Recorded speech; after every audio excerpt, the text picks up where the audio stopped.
against Jamie Malarkey on short notice. A knockout win basically changed his life, and he's following that up with another victory. Could make it 3 in a row here. Grant to do that against Daniel Wood, who was, a stellar fighter and a really back-and-forth awesome fight.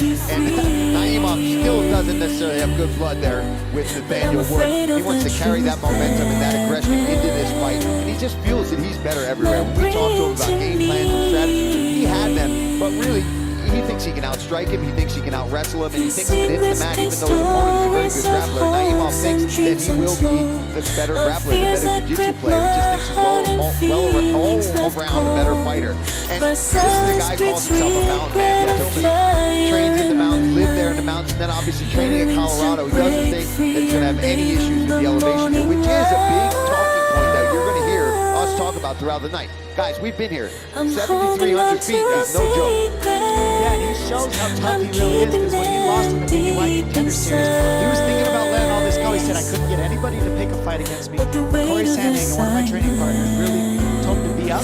Even though when things are down, be up in the training, stay on top of it. And sure enough, now he's got a win streak going, and he seems to be doing exactly what he wants to in these divisions. He has been in Denver with elevation for the last 4 years. As such, he came down on Saturday. We've seen other fighters that don't train at elevation come down for a month, at least 2 weeks. But he believes, just like Brandon Roy Ball later tonight in the main event, who has lived and trained in Denver his whole life, that the Mile High City will serve him well tonight here in Mexico.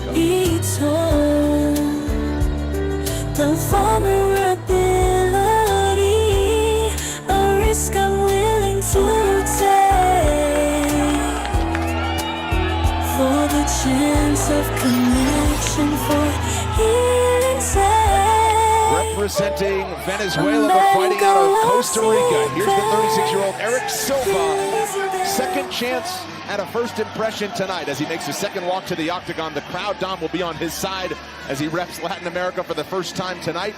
This guy can throw bombs, man. He can finish a fight. He's finished 7 of his 9 victories so far in his career. Yeah, he throws a lot of heat, and you know, it comes from his Kenpo karate background. He's a 4th dan black belt, and that's mixed in with his grappling. When I really watch Silva, I really notice his grappling, to be honest, how aggressive he is moving forward, how he forces the clinch, and that's very similar to Naimov. So I think that's why this fight's happening. They have a similar style, and they both have power in their hands, and they almost hide how good their striking is because they overwhelm you with their grappling so much that it opens up so many opportunities. So I'm really curious to see how that mixes up in this matchup. Yeah, it's a really good point, Dom. I think since they are so evenly matched in those areas, it's going to be curious to see what stands out. Who's going to be able to go out there and have the better striking? Is it going to be the wrestling and the jiu-jitsu? Because both guys can kind of do it all. Silva, like we talked about, really aggressive, has shown that he's got powerful punches. But when I was watching his debut, DC pointed out that you can tell that this kid is really good, but seemed like the jitters got to him just a bit in that debut where he was making simple mistakes and getting just a bit sloppy. So hopefully he was able to go and patch those little holes in his game up and come out here and be a little more on point, because you are going to need to be against somebody like Naimov. We all expect the atmosphere to build in here with each fight pretty full for the first of 13 tonight in Mexico. The fans have certainly been waiting, and that crowd pop you heard a minute ago was for the one and only Bruce Buffer, who entered the octagon first. We'll look at the tail of the tape for these 145-pounders. Mentioned Eric Silva at 36 years old. That's 7 years older than his opponent, Muhammad Naimov. Both fighters 5'9". They weighed in at the limit at 146. Small 1-inch edge in reach for a sizable underdog in Silva. Now let's set the table. Here's Bruce. Damas y caballeros, en Ciudad de Mexico. Ladies and gentlemen, we are live from the CDMX Arena in Mexico City, Mexico, for UFC Fight Night Moreno versus Royval 2. And now, this fight is 3 rounds in the UFC featherweight division.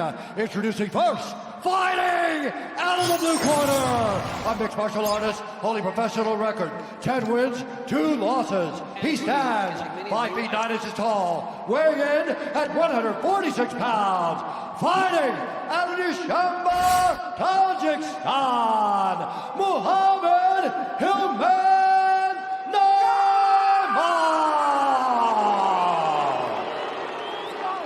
And now Now introducing his opponent, fighting out of the red corner, a mixed martial artist holding a professional record, 9 wins, 2 losses.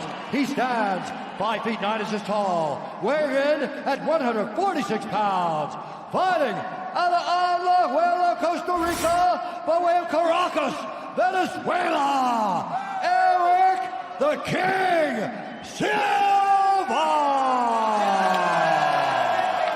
And when the action begins, our referee in charge, Fernando Salas. Ready to rock and roll from Mexico City tonight. Vanessa is on hand with us. Eric Silva, the underdog. Muhammad Naimov looking to play spoiler early. Touch of the gloves and we're underway.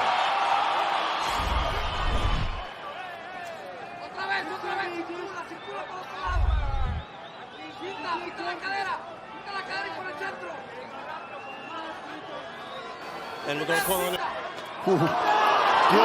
Sat him down with one spin. Something happened to his foot. Yeah, it didn't look like that landed. I mean, I don't know if it landed, but I just noticed he made a like ow sound and it was his foot, not his head, but maybe he was rocked.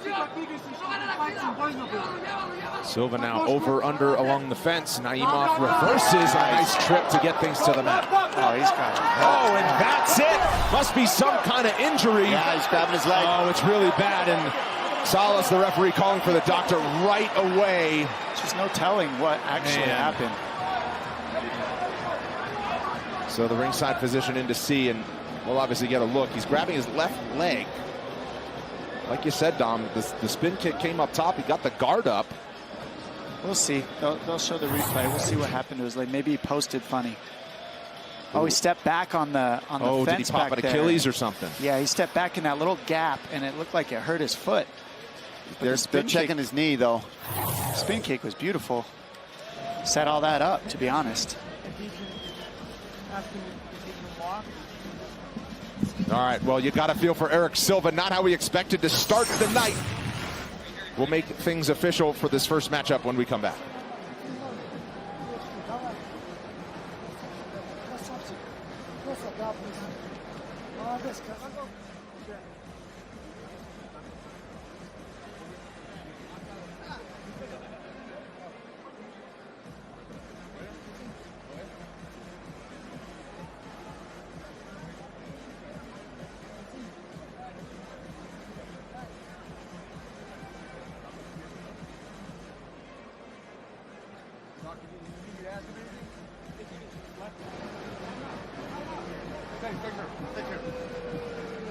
Questions that we're going to translate first, okay? I don't need translate. No, for them. For them, yeah. for them. Appreciate it. Okay. All right, let's just get ¿Puede recibir el gane? ¿Puede recibir el gane? Ahí que se quede. just take them out.